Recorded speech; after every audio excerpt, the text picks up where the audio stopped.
जय माता दी। आज मैं एक छोटी सी कथा माँ ब्रह्मचारिणी के किले की उपस्थित हुई हूँ कि माता का नाम ब्रह्मचारिणी कैसे पड़ा। अब माँ दुर्गा के 9 स्वरूप बतलाए गए हैं। प्रथम शैलपुत्री, द्वितीय ब्रह्मचारिणी, तृतीय चंद्रघंटा, चतुर्थ कुष्मांडा, पंचम स्कंद माता, षष्ठम कात्यायनी, सप्तम कालरात्रि, अष्टम महागौरी, नवम सिद्धिदात्री, नौ दुर्गा प्रकीर्तिता। माँ के ये 9 स्वरूप बतलाए गए। प्रथम शैलपुत्री, माँ सर्वप्रथम शैलपुत्री यानी हिमालय राज के यहाँ पैदा हुई थी, इसलिए माँ का पार्वती माँ का पहला नाम शैलपुत्री पड़ा। माँ पार्वती की पहले दिन पूजा की जाती है। नवरात्रि के पहले दिन माँ शैलपुत्री की पूजा की जाती है और दूसरे दिन ब्रह्मचारिणी का। माँ का नाम ब्रह्मचारिणी कैसे पड़ा? माँ पार्वती का ही दूसरा नाम ब्रह्मचारिणी है, क्योंकि माँ पार्वती ने शिव जी को पति के रूप में प्राप्त करने के लिए कई हजार वर्षों तक कठोर तप किया था। नारद जी के बताए के अनुसार जब नारद जी ने माँ को बताया था कि पति के रूप में तुम्हें शिव जी को प्राप्त करना है, इसके लिए तुम्हें कठोर तप करना पड़ेगा, तो माँ घोर जंगल में जा कर के कठिन तपस्या करती है। सर्वप्रथम माँ आहार को छोड़ती हैं, उसके बाद कुछ दिनों तक फलों का सेवन करती हैं। फलों के बाद फलों का भी छोड़ करके वे सूखे वृक्षों के पत्तों का सेवन करती हैं।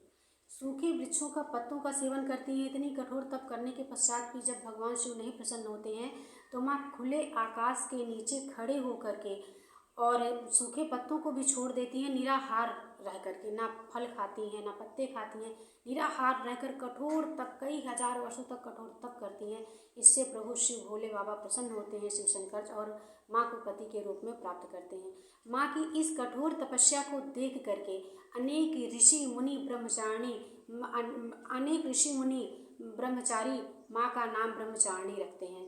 वे माँ की इस कठोर तपस्या से बहुत ही प्रसन्न हो जाते हैं कि माँ जैसी इतनी कठोर तपस्या करने वाला कोई नहीं था। इधर माँ इतनी कठोर तपस्या करती हैं, उधर भगवान शिव प्रसन्न होते हैं और माँ को पति के रूप में प्राप्त होते हैं और उनके पिता हिमालय राज वहाँ जाते हैं और माँ को लेकर के अपने घर आते हैं और विधि विधान से माँ पार्वती का विवाह शिव जी के साथ किया जाता है। माँ ब्रह्मचारिणी अति शीघ्रता रूप से प्रसन्न होने वाली माँ हैं।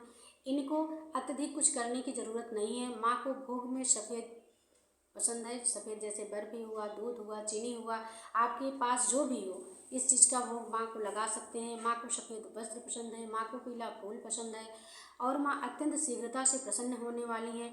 माँ का एक छोटा सा मंत्र है कि या देवी सर्वभूतेषु ब्रह्मचारिणी रूपेण संस्थिता नमस्तस्यै नमस्तस्यै नमस्तस्यै नमो नमः।